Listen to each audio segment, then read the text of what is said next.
Students welcome back to future point. आज हम बहुत इंपॉर्टेंट कॉन्सेप्ट को वापस से जो है सीखने आए हैं क्योंकि बोर्ड एग्जाम्स बहुत नज़दीक हैं। तो मैंने एक कॉन्सेप्ट जो है निकाला है कि अब हम केवल उन चैप्टर्स को बहुत डिटेल में समझेंगे और इंपॉर्टेंट क्वेश्चंस सॉल्व करेंगे, मोस्ट इंपॉर्टेंट उन चैप्टर्स के जो ज़्यादा प्रॉब्लमेटिक होते हैं जनरली 10th एग्जाम में। तो चैप्टर्स हैं, एक है सर्कल के बाद है ट्रिग्नोमेट्री, ट्राइंगल्स और एप्लीकेशन ऑफ ट्रिग्नोमेट्री, जहाँ पे बच्चों को जनरली बहुत ज़्यादा प्रॉब्लम्स फेस करनी पड़ती हैं।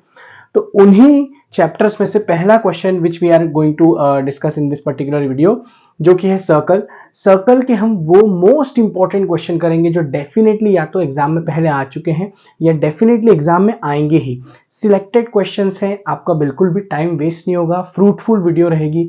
आपको बस दो क्वेश्चंस करके इनको डील करना है। मैंने 2 क्वेश्चन से ले रहा हूं, यहाँ पे 2 ही क्वेश्चन लिए हैं ताकि शॉर्ट वीडियो रहे, फ्रूटफुल रहे, ताकि आपका टाइम भी वेस्ट ना हो और आप कॉन्सेप्ट भी लर्न कर लें। तो सर्कल चैप्टर की अगर हम बात करें तो इसका डेफिनेटली एक क्वेश्चन आपको एग्जाम में दिखेगा ही दिखेगा, बट कई बार ये कॉम्प्लेक्स हो जाता है थोड़ा सा। First we are discussing questions from NCERT, उसके बाद हम थोड़ा सा प्रीवियस ईयर क्वेश्चंस को देखेंगे, है ना, और सैंपल पेपर्स में जो क्वेश्चंस आए हैं स्पेसिफिकली सर्कल के उनको डील करेंगे। देन अगर हमें लगता है तो हम आर डी शर्मा पे भी जाएंगे। तो अभी you can see on the screen there are 2 questions. अब ये 2 क्वेश्चंस क्या हैं हम उसके बारे में बात करेंगे और क्वेश्चन के साथ ही मैं कॉन्सेप्ट सिखा दूंगा, अलग से आपका टाइम वेस्ट होगा नहीं। तो जैसे आप देख सकते हैं पहला क्वेश्चन यहाँ पे क्या है, बहुत ही फंडामेंटल क्वेश्चन है, ठीक है। यहां दिया है the length of 2 tangents drawn from an external point to circle are equal. The length of 2 tangents actually drawn from an external point to a circle are equal. अब इसका क्या सेंस होता है, पहले मैं बता दूं कि टेंजेंट जनरली क्या होता है। जब भी आप एक सर्कल बनाते हैं तो सर्कल पे कोई भी एक पॉइंट पे अगर एक लाइन ऐसे टच करके जाती है, ठीक है, लाइक दिस, तो ये जो लाइन है जो किसी एक पर्टिकुलर पॉइंट पे टच करके जा रही है, ये लाइन एक टेंजेंट कंसीडर होती है। तो ये रही आपकी टेंजेंट, ठीक है। क्वेश्चन में कहा है लेंथ ऑफ टेंजेंट्स, मतलब एक से ज्यादा टेंजेंट्स है, 2 टेंजेंट की बात करेंगे क्योंकि एक एक्सटर्नल पॉइंट से 2 टेंजेंट्स मैक्सिमम बनाए जा सकते हैं। तो यहां पे इन्होंने क्या बोला है, यहां पे एक पॉइंट हमने मान लिया P। इस P पॉइंट की मदद से आप देख सकते हैं मैंने 2 टेंजेंट ड्रॉ करे, ठीक है, एक है PA, दूसरा है PB। यू कैन सी ये कॉन्सेप्ट ये कहता है, ये थ्योरम ये कहती है, ये क्वेश्चन ये कहता है कि अगर एक एक्सटर्नल पॉइंट से 2 टेंजेंट ड्रॉ होंगे तो दोनों की लेंथ इक्वल होगी, ठीक है। तो हमें प्रूव क्या करना है इसमें कि जो PA की लेंथ है वो PB के क्या होगी, बराबर, ये हमें प्रूव करना है इस पर्टिकुलर क्वेश्चन में। अब कैसे ये चीज प्रूव होगी थोड़ा मैं आपको समझाते जाता हूं, ध्यान से देखिएगा, ठीक है। ये अपने हिसाब से आप नेमिंग कर सकते हैं, एक पॉइंट से 2 ही मैक्सिमम टेंजेंट बना सकते हैं आप, ठीक है। और टेंजेंट क्या होता है, एक ऐसी लाइन जो सर्कल को किसी एक पॉइंट पे एक्सटर्नली टच करे, वो होता है टेंजेंट। नाउ ये है आपका सेंटर, ठीक है, इसको हमने O कंसीडर कर लिया। अब मैं रेडियस को ज्वाइन कर रहा हूं, यहां से ये हमने रेडियस ज्वाइन कर ली। Now we have a shape. अब हम यहां से O से P को भी ज्वाइन कर देंगे, ठीक है। ये फंडामेंटल कंस्ट्रक्शन का पार्ट हो गया, O से P को ज्वाइन करा, ये रेडियस है आपकी, यहां पर मैंने R लिख दिया, ये रेडियस, ठीक है। नाउ हमारा मेन एम रहेगा, आपको 2 ट्राइंगल्स यहां पे दिखाई दे रहे होंगे, POA और POB। इन दोनों ट्राइंगल्स को हम कॉन्ग्रुएंट प्रूव करेंगे और अगर ये ट्राइंगल कॉन्ग्रुएंट प्रूव हो गए तो हम बाय CPCT ये बता देंगे कि PB और PA जनरली इक्वल है, ठीक है। आई होप आपको कॉन्ग्रुएंसी पता होनी चाहिए, ठीक। तो कॉन्ग्रुएंसी कैसे अप्लाई होगी वो हम सीखते हैं इस पर्टिकुलर क्वेश्चन में। सो नाउ लुक हियर, सबसे पहले 2 ट्राइंगल्स की बात करेंगे। तो कौन कौन से 2 ट्राइंगल्स हैं, in triangle POA and triangle POB, ठीक है। इन दोनों ट्राइंगल की बात करेंगे तो इसमें क्या चीज हमें इक्वल मिल रही है जो हम देखते हैं, सबसे पहले हम देखते हैं रेडियस किसी भी सर्कल में जितनी भी रेडियस बनती है सारी इक्वल होती है, तो OA जो है वो OB के इक्वल होगी। So OA is equals to OB equals to, यहां हम लिख देंगे रेडियस, ठीक है। ये हमने रीजन दिया कि रेडियस क्योंकि जनरली इक्वल होती है तो वहां लिख दिया हमने। सेकंड पार्ट जो हमें मिलेगा यहाँ पे, एक आप बहुत इंपॉर्टेंट कॉन्सेप्ट आपको याद रखना है, कभी भी याद रखिएगा ये चीज, एक को लर्न कर लीजिए। सेंटर से अगर यहां से ध्यान रखिए, सेंटर से अगर कोई लाइन हमने ड्रॉ करी पॉइंट ऑफ कांटेक्ट टेंजेंट तक, हमेशा ध्यान रखना, a line drawn from centre two point of contact, centre two point of contact is always perpendicular line. ये हमेशा एक परपेंडिकुलर लाइन होती है। अगर ये परपेंडिकुलर लाइन है तो डेफिनेटली फिर ये तो 90 डिग्री का एंगल होगा, ठीक है, डेफिनेटली ये तो 90 डिग्री का एंगल होगा। तो यहां पर हमको दो एंगल 90 डिग्री के मिलेंगे, एक मिलेगा P A O, angle P A O, ठीक, नेक्स्ट मिलेगा P B O, P B O. तो इसका रीजन हम क्या देंगे, यहां हम लिखेंगे रीजन कि line drawn from centre two point of contact is perpendicular. हम यहां बताएंगे कि लाइन ड्रॉन फ्रॉम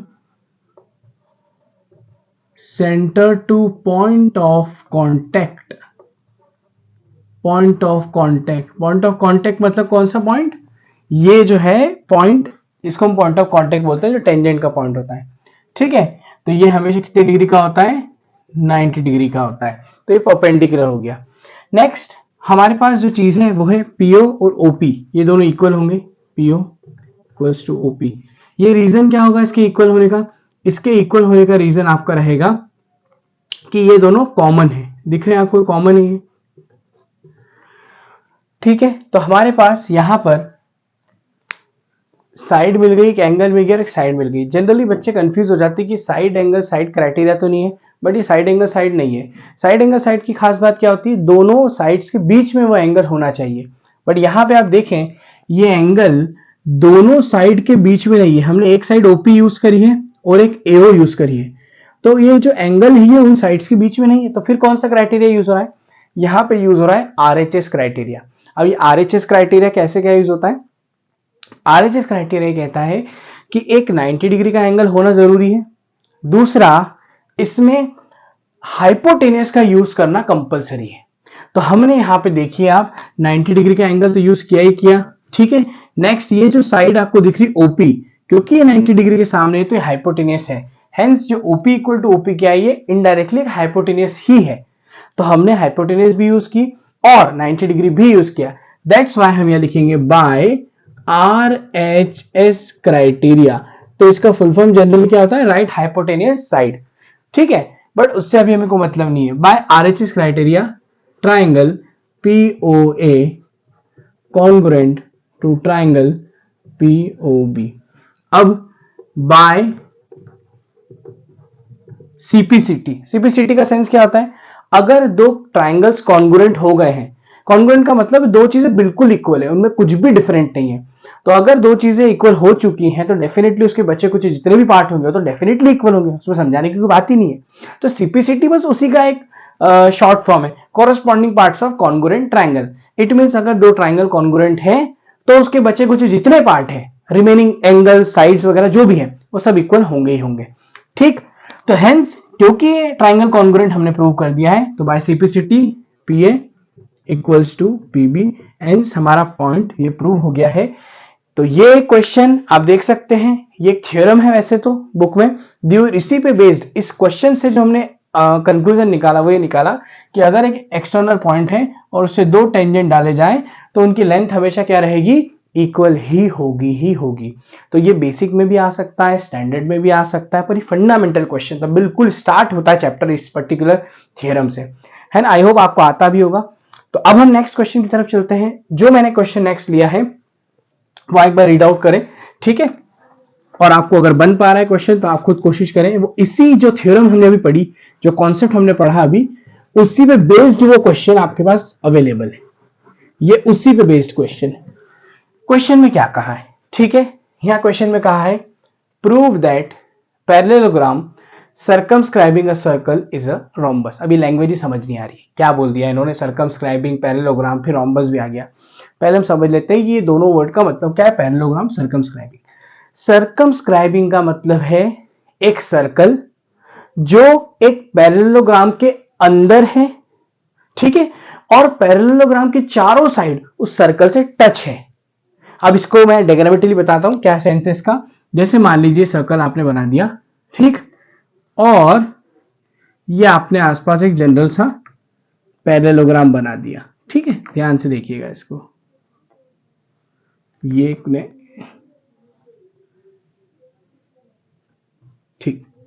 तो अब दिख रहा है आपको ये सर्कमस्क्राइबिंग का सेंस क्या हुआ? सर्कमस्क्राइबिंग का सेंस है कि ये चारों साइड आप देख रहे हैं वो स्क्राइब्ड है। इट मींस वो सर्कल अंदर तो है पैरेललोग्राम के, पर उसकी सारी साइड टच भी हो रही है जो सर्कल से। तो आप देख सकते हैं यहाँ टच हुई टच हुई टच हुई टच हुई, तो 4 पॉइंट पे टच हो रहा है। तो अभी हमने देखा टेंजेंट्स का मतलब तो यही होता है कि कोई लाइन जो सर्कल को एक्सटर्नली टच करके चली जाए। तो ये कुछ नहीं है, ये पॉइंट ऑफ कॉन्टेक्ट है सब आपके, 4 पॉइंट ऑफ कॉन्टेक्ट है। तो इनका हम नाम PQRS दे देते हैं, है ना, कुछ भी दे सकते हैं पर एक सीक्वेंस में याद रखना आसान होता है। नाउ तो ये ABCD ये एक पैरेललोग्राम है, PQRS वो पॉइंट्स है जहां पे वो टच हो रहा है। तो ये हुआ पैरेललोग्राम सर्कमस्क्राइबिंग। उन्होंने कहा इसको आप रोम्बस प्रूव करें। बड़ा अजीब सा क्वेश्चन है कि अगर पैरेललोग्राम है तो रोम्बस प्रूव करना क्यों पड़ रहा है, पर फिर भी करना पड़ रहा है, ठीक है। तो उन्होंने कहा रोम्बस आप प्रूव करें। तो पहले तो अंतर देख लें, पैरेललोग्राम की अपोजिट साइड इक्वल होती है पर चारों साइड इक्वल नहीं होती है। रोम्बस में चारों साइड इक्वल होती है। इट मींस हमें ये चारों साइड क्या करनी होंगी, इक्वल प्रूव करनी होंगी, ठीक है। तो हमारा मेन एम क्या है इस क्वेश्चन में, AB equal to BC equal to CD equal to DA, ये चारों साइड क्या कर दें हम, इक्वल प्रूव कर दें। तो पहले हम हमारा एम लिख देते हैं कि हमें प्रूव क्या करना है ना। पैरेललोग्राम को रोम्बस प्रूव करने का सेंस ये है कि रोम्बस का सेंस ये बस कि आप चारों साइड इक्वल बता दें तो रोम्बस हो जाता है वो, ठीक है। बाकी प्रॉपर्टी सेम ही है, ये चारों हमको इक्वल प्रूव करना। अब करें कैसे, स्टार्ट कैसे करें? जैसे मैंने कहा था, ये जो थ्योरम हमने पढ़ी, क्या थ्योरम थी कि अगर किसी एक एक्सटर्नल पॉइंट से दो टेंजेंट्स हम अगर किसी सर्कल पे बनाएं तो वो दोनों की लेंथ इक्वल होगी, ठीक। तो यहां पे आप एक छोटा सा कॉन्सेप्ट देखें, क्या आपको पॉइंट C दिख रहा है, हाँ या ना, दिख रहा है कि नहीं दिख रहा है? अगर आपको दिख रहा है ये पॉइंट C, तो इससे दो टेंजेंट बन रहे हैं, एक बन रहा है CQ और एक बन रहा है CR। क्या दिख रहा है आराम से, CQ और CR दिख रहा है। तो क्या ये तो दोनों टेंजेंट का काम कर रहे हैं, क्योंकि ये एक्सटर्नल पॉइंट हुआ और इससे दोनों लेंथ निकली और एक एक पॉइंट पे टच करी सर्कल को।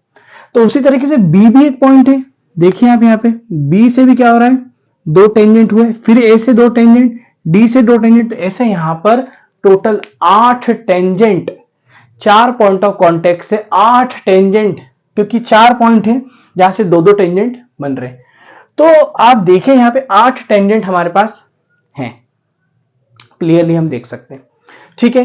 तो हम उसी टेंजेंट की प्रॉपर्टी का यूज करेंगे। ध्यान से देखते हैं क्वेश्चन को कैसे करना है। सोल्यूशन यहां पे है, आसान क्वेश्चन है, we need to understand the concept only, ठीक। Now focus on the question. Question क्या है, AB BC CD DA इन सबको इक्वल प्रूव करना है। तो एज वी हैव यहां पे हमारे पास P Q R and S are points of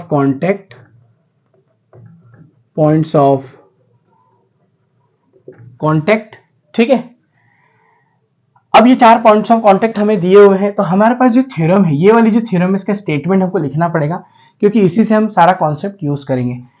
ये थ्योरम का स्टेटमेंट जो है मैं यहाँ लिख नहीं रहा हूं, क्योंकि ऑलरेडी ये लिखी हुई है, आपका टाइम अभी वेस्ट नहीं करता हूं मैं। ये थ्योरम जस्ट जो ऊपर स्टेटमेंट लिखा है ये आपको मेंशन करना पड़ेगा, क्योंकि कॉन्सेप्ट कौन सा यूज कर रहे हैं हमको राइट डाउन करके बताना पड़ता है कि कौन सा कॉन्सेप्ट यूज कर लिया आपने। तो length of tangent drawn from external point to a circle are equal. तो देखो, अगर B एक पॉइंट है जहां से दो एक्सटर्नल टेंजेंट्स निकल रहे हैं, तो फिर तो BP और BQ इक्वल होंगे। तो इस थ्योरम स्टेटमेंट लिखने के बाद केवल ऐसा थ्योरम नहीं लिखना है, मैं अभी बस लिख रहा हूं क्योंकि थ्योरम ऑलरेडी ऊपर लिखी है। एग्जाम में पूरा स्टेटमेंट यहां लिखना है आपको, ठीक है। नाउ अब इक्वेशंस बनेंगी, कैसे बनेगी देखो, B एक पॉइंट है तो एक बना BQ इक्वल्स टू BP, ये इक्वेशन 1 डेवलप हो गई, ठीक है। फिर बना CQ और CR, तो यहां बना CQ इक्वल टू CR, ये दूसरी इक्वेशन डेवलप हो गई। फिर बना DR और DS, तो यहां बनेगा DS और यहां बनेगा DR, ठीक है। और एक इक्वेशन यहां पे देखो आप, AS और AP सॉरी, AS और AP है ना, तो AS और AP। ध्यान रखिएगा, इनके एक सीक्वेंस का बच्चे कई बार गड़बड़ कर देते हैं, तो मैंने जो फंडा हमेशा बच्चों को सिखाता हूं, बेटा लास्ट जो अल्फाबेट है वो ध्यान रखो, Q के साथ Q चलेगा, S के साथ S, P के साथ P, R के साथ R। बच्चे कंफ्यूज जाते हैं, आगे पीछे कर देते हैं, फिर वो जो एड ऑन करते हैं और आगे प्रोसेस करते हैं तो कंफ्यूज होकर गलत कर देते हैं।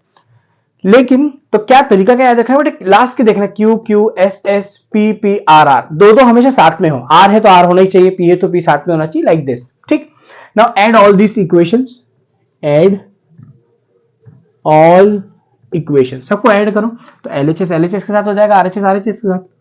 तो देखो B Q plus C Q plus DS plus S equals to BP plus C R plus D R plus AP. अब जरा बताओ बी क्यू सी क्यू को खुद जोड़ के बताओ क्या बन रहा है, बीसी, तो बीसी बन गया, प्लस डीएस एस को वो तो ये रहा आपका एडी बन गया। फिर आप मुझे बताओ बीपी और एपी, बीपी और एपी ये पूरा बना एबी आपके पास। फिर यहां बना सीआर डीआर, देखो क्या बना सीडी बना। तो यहां आपको एक छोटा सा कंक्लूजन कहीं ना कहीं दिखाई दिया कि बीसी और एडी का जो सम है वो एबी और सीडी के बराबर है। आप ये ध्यान रख सकते हैं इस कॉन्सेप्ट से कि अगर कोई सर्कमस्क्राइबिंग क्वाड्रिलेटरल आपके सामने आ रहा है, पैरेललोग्राम हो, रेक्टेंगल कुछ भी हो, तो हमेशा ध्यान रखना उनके अपोजिट साइड्स का सम इक्वल होगा। अपोजिट साइड इक्वल नहीं होगी, साइड का सम इक्वल होगा। देखो यहाँ पे अपोजिट साइड का सम, अपोजिट साइड का सम, कहीं एमसीक्यू वगैरह में पूछ ले तो डायरेक्ट यूज कर लेना इस कॉन्सेप्ट को। ठीक है, ये भी चीजें साथ साथ में सीखते रहो, ऐसा नहीं कि रट के चले गए कुछ करा नहीं। ठीक ना, तो बीसी और एडी और एबी और सीडी का सम इक्वल है, पर हमको तो चारों साइड इक्वल चाहिए, तो कुछ और ही आ गया। तो क्या करें, अच्छा ये है एक पैरेललोग्राम, ठीक है, सब जानते हैं, हर एक बच्चा जानता है कि ये पैरेललोग्राम है और पैरेललोग्राम की अपोजिट साइड इक्वल होती है। ठीक है, बहुत बेसिक बात है, दुनिया का हर बच्चा ये जानता होगा जो बेसिक मैथमेटिक्स जानता है कि अपोजिट साइड पैरेललोग्राम की इक्वल होती है। तो अगर इक्वल है तो हम लिखेंगे A B equals to D C. ठीक है, ये डी सी है और A D equals to B C, ये तो सी इक्वल है। अगर ये इक्वल है तो मैं थोड़ा सा रिप्लेसमेंट करूंगा, थोड़ा सा ध्यान से देखना, इधर में रिप्लेसमेंट कर देता हूं, एडी की जगह में मैं बीसी को लिख देता हूं। तो देखो बीसी ऑलरेडी है, एडी की जगह भी किसको लिख दिया, बीसी को। यहां रिप्लेसमेंट कर दिया मैंने, एबी है, मैंने डीसी की जगह किसको लिख दिया, एबी को। तो यहां क्या हो गया, 2BC, BC plus BC 2BC, और ये 2AB, 2 से 2 कैंसिल, तो BC किसके इक्वल हो गया, AB के। अब थोड़ा सा दिमाग लगाना, देखिए ध्यान से, आप देखें BC AB के इक्वल हो गया, यहां से सारा क्वेश्चन खत्म हो चुका है। BC का है, ये रहा BC, किसके इक्वल है, AB के। AB का है, ये रहा AB। तो BC अगर AB के इक्वल है और BC तो ऑलरेडी किसके इक्वल था, AD। देखिए यहां पर BC जो है वो AB के इक्वल है और BC AD के भी इक्वल है।